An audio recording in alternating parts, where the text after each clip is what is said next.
Please welcome to speak to us the funniest man on earth, a performer of legendary comic genius, a children's book author of profound depth, an individual of enormous compassion who is doing so much to make our world a better place, the great Jim Carrey.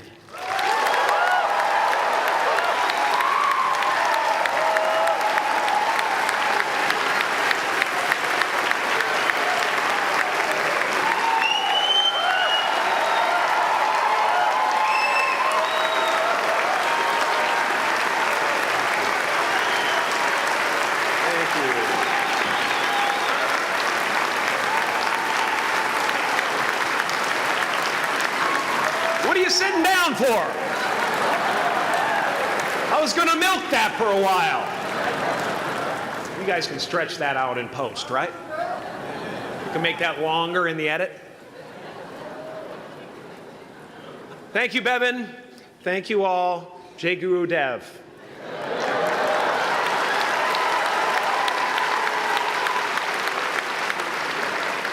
I brought one of my paintings to show you today. I hope you guys are going to be able to see it okay.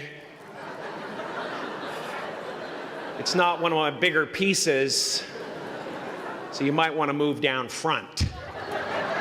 Get a good look at it. Faculty, parents, friends, dignified guests, graduating class of 2014. And all the dead baseball players coming out of the corn to be with us today. After the harvest, there's no place for them to hide. Fields are empty. There's no cover there. I'm here to plant a seed today, a seed that will inspire you to move forward in life with enthusiastic hearts and a clear sense of wholeness. The question is, will that seed have a chance to take root? Or will I be sued by Monsanto and forced to use their seed?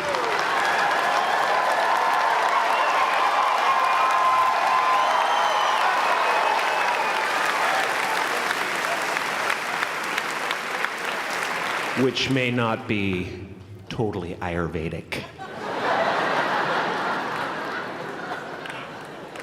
Excuse me if I seem a little bit low energy today, whatever this is. I slept with my head to the north last night.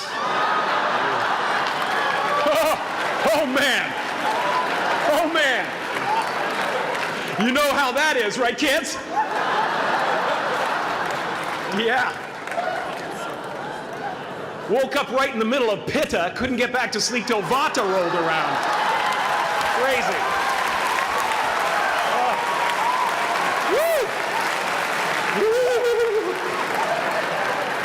But I didn't freak out, you know. I used that time to eat a large meal. Connect with someone special on Tinder. Because life doesn't happen to you, it happens for you. How do I know this? I don't, but I'm making sound, and that's the important thing. That's what I'm here to do. Sometimes I think that's the only thing that's important, really, you know? It's just letting each other know we're here, you know? Reminding each other that we're part of a larger self. I used to think Jim Carrey is all that I was. Just a flickering light, a dancing shadow, the great nothing masquerading as something you can name. Seeking shelter in caves and foxholes dug out hastily, an archer searching for his target in the mirror, wounded only by my own arrows, begging to be enslaved, pleading for my chains, blinded by longing and tripping over paradise.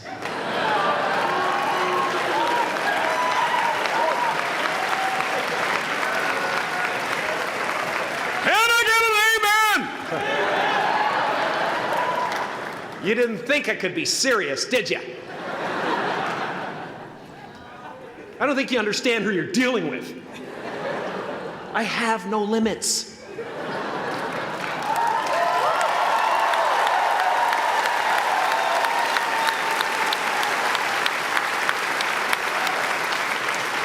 I cannot be contained because I'm the container. You can't contain the container, man. You can't contain the container. I used to believe that who I was ended at the edge of my skin, that I had been given this little vehicle called a body from which to experience creation. And though I couldn't have asked for a sportier model, it was, after all, a loaner and would have to be returned. Then I learned that everything outside the vehicle was part of me too. And now I drive a convertible.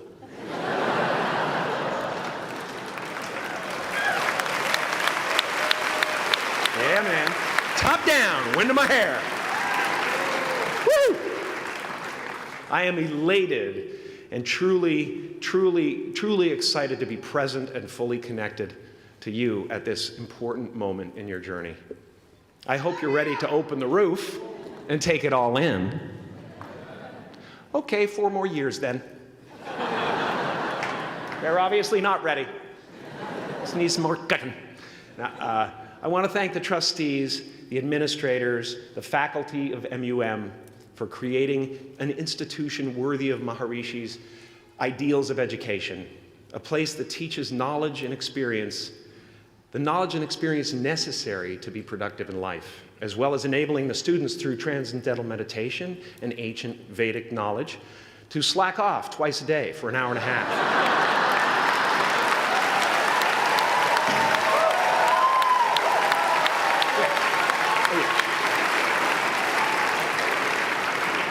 Don't think you're fooling me.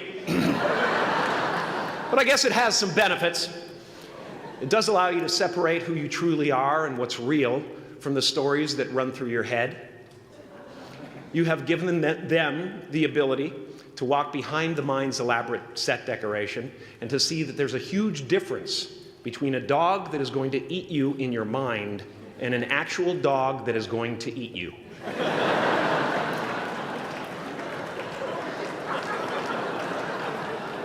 That may sound like no big deal, but many never learn that distinction.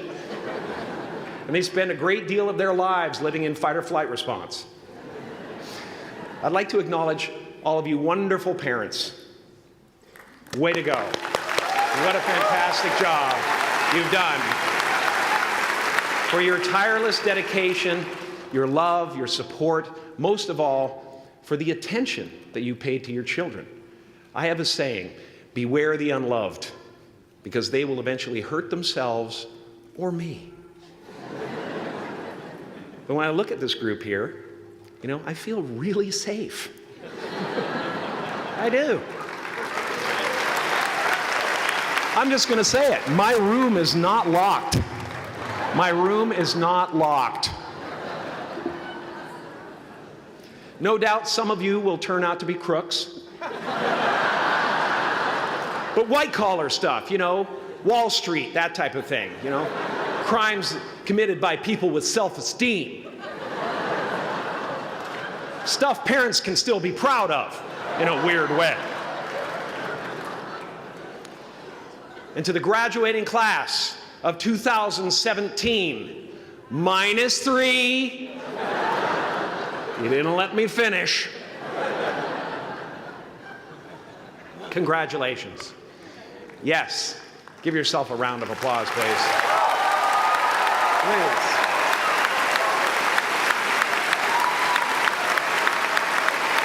Yeah.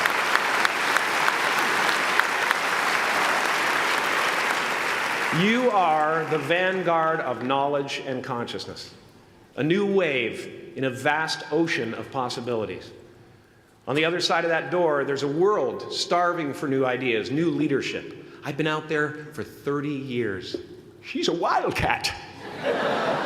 Oh, she'll rub up against your leg and purr until you pick her up and start petting her, and then out of nowhere, she'll swat you in the face. It can be rough out there, but that's okay, because there's soft serve ice cream with sprinkles. I guess that's what I'm really trying to say here today. Sometimes it's okay to eat your feelings. Now, fear is going to be a player in your life, but you get to decide how much. You can spend your whole life imagining ghosts, worrying about the pathway to the future, but all there will ever be is what's happening here, and the decisions we make in this moment, which are based in either love or fear. So many of us choose our path out of fear disguised as practicality. What we really want seems impossibly out of reach and ridiculous to expect, so we never dare to ask the universe for it. I'm saying I'm the proof that you can ask the universe for it. Please.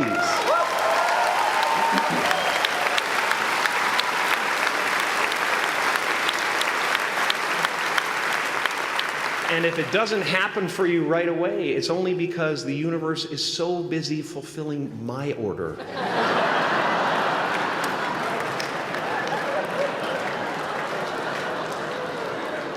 Party size!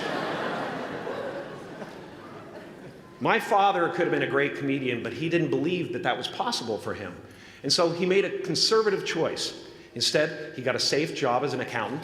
And when I was 12 years old, he was let go from that safe job. And our family had to do whatever we could to survive. I learned many great lessons from my father, not the least of which was that you can fail at what you don't want.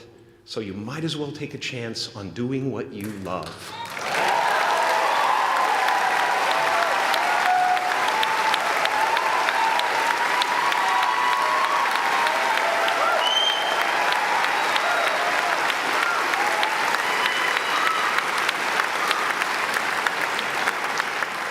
It's not the only thing he taught me, though.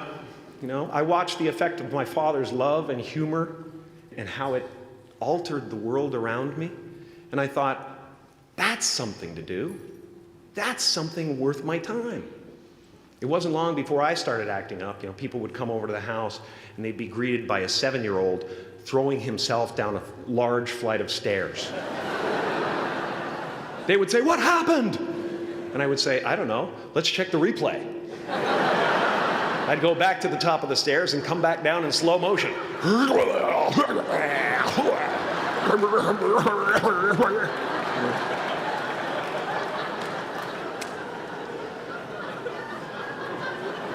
It was a very strange household. My father used to brag that I wasn't a ham, I was the whole pig. And he treated my talent as if it was his second chance. When I was about 28, after a decade as a professional comedian, I realized one night in LA that the purpose of my life had always been to free people from concern, just like my dad. And when I realized this, I dubbed my new devotion the Church of Freedom from Concern. The Church of FFC.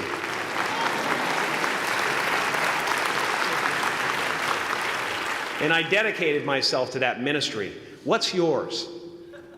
How will you serve the world? What do they need that your talent can provide? That's all you have to figure out. As someone who's done what you're about to go and do, I can tell you from experience, the effect you have on others is the most valuable currency there is.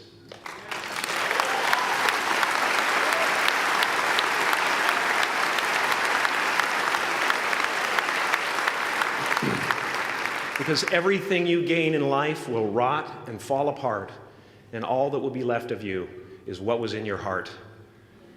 My choosing to free people, from concern got me to the top of a mountain. Look where I am. Look what I get to do. Everywhere I go. I'm going to get emotional because when I tap into this, it really is extraordinary to me. I did something that made people present their best selves to me wherever I go.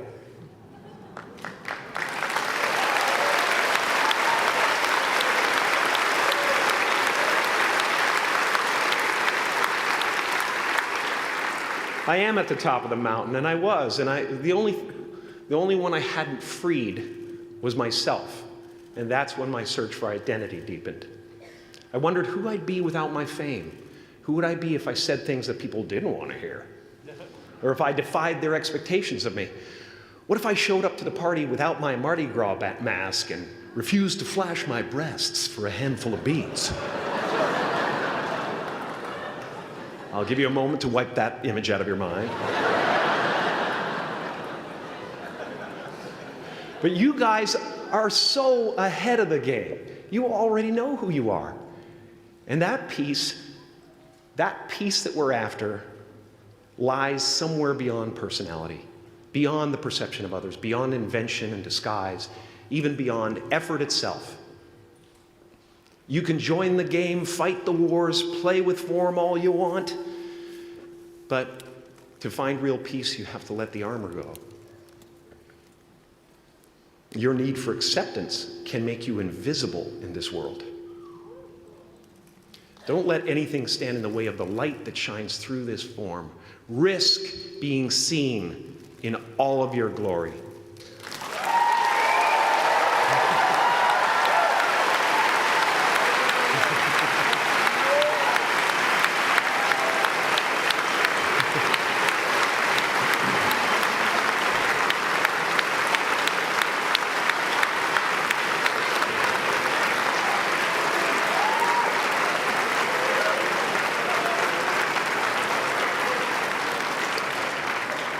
It's not big enough. This painting is big for a reason. It's called high visibility. It's about picking up the light and daring to be seen. Here's the tricky part. Everyone is attracted to the light. The party host up at the top, who thinks unconsciousness is bliss and is always offering to drink from the bottles that empty you. Misery below her. Despises the light, can't stand when you're doing well, wishes you nothing but the worst. The Queen of Diamonds, under him, needs a king to build her house of cards. And the hollow one down bottom there will cling to your leg and say, please don't leave me behind, for I have abandoned myself. Even those who are closest to you and most in love with you, the people you love most in the world, will find clarity confronting at times.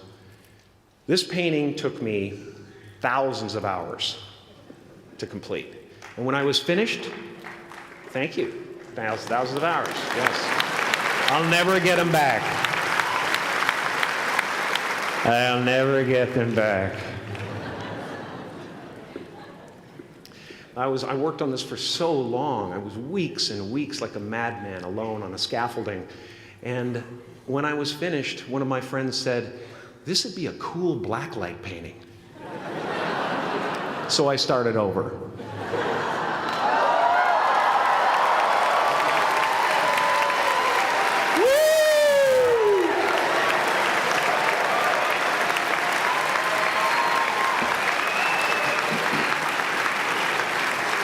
Welcome to Burning Man.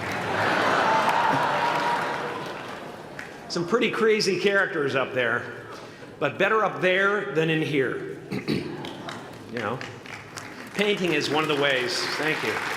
Painting is one of the ways I free myself from concern, a way to stop the world through total mental, spiritual, and physical involvement.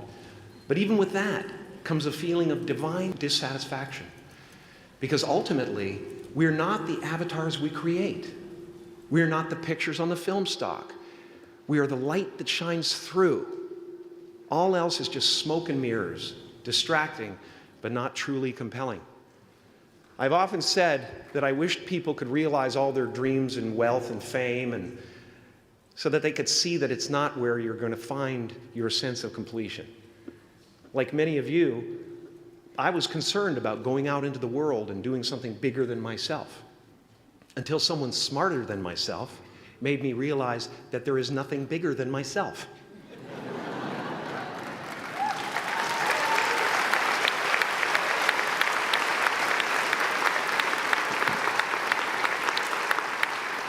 My soul is not contained within the limits of my body. My body is contained within the limitlessness of my soul, one unified field.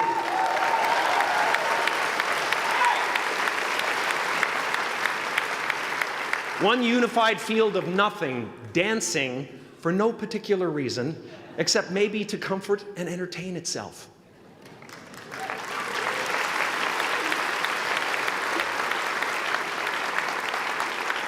As that shift happens in you, you won't be feeling the world, you'll be felt by it. You'll be embraced by it. Now I'm always at the beginning. I have a reset button, and I ride that button constantly. Once that button is functioning in your life, there's no story that the mind could create that will be as compelling.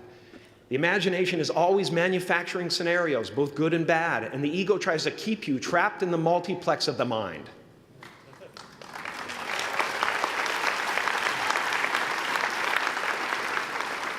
Our eyes are not viewers, they're also projectors that are running a second story over the picture that we see in front of us all the time. Fear is writing that script, and the working title is, I'll Never Be Enough.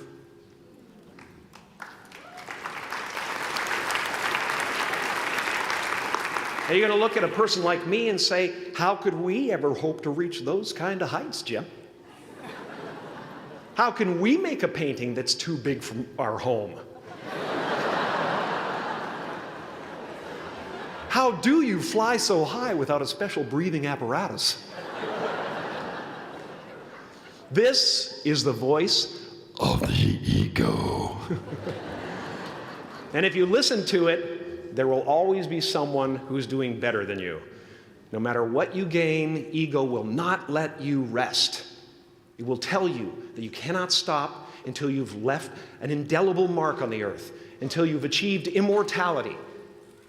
How tricky is this ego that it would tempt us with the promise of something we already possess?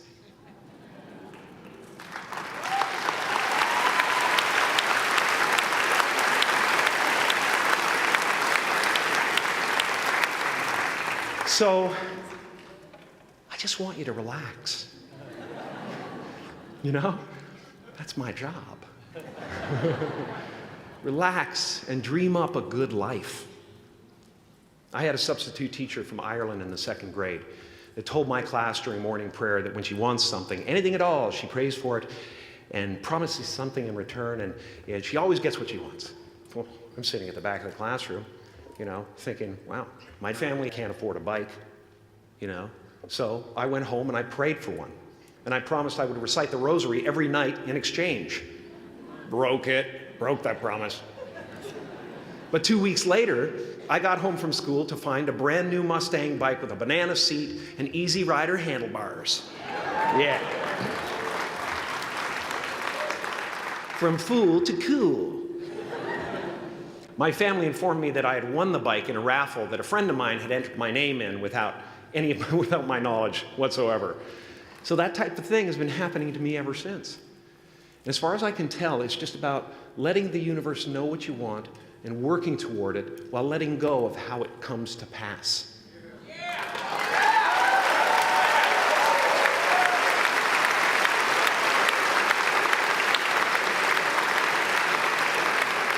Your job is not to figure out how it's going to happen for you, but to open the door in your head. And when the door opens in real life, just walk through it.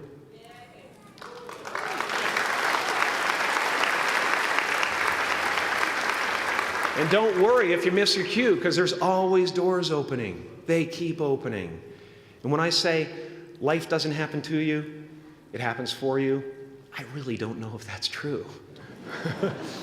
I'm just making a conscious choice to perceive challenges as something beneficial so that I can deal with them in the most productive way. You'll come up with your own style. That's part of the fun. Oh, and why not take a chance on faith as well?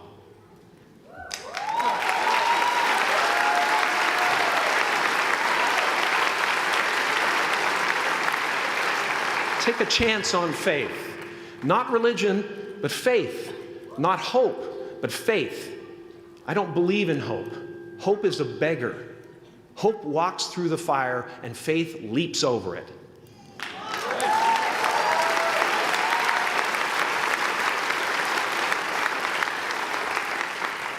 You are ready and able to do beautiful things in this world.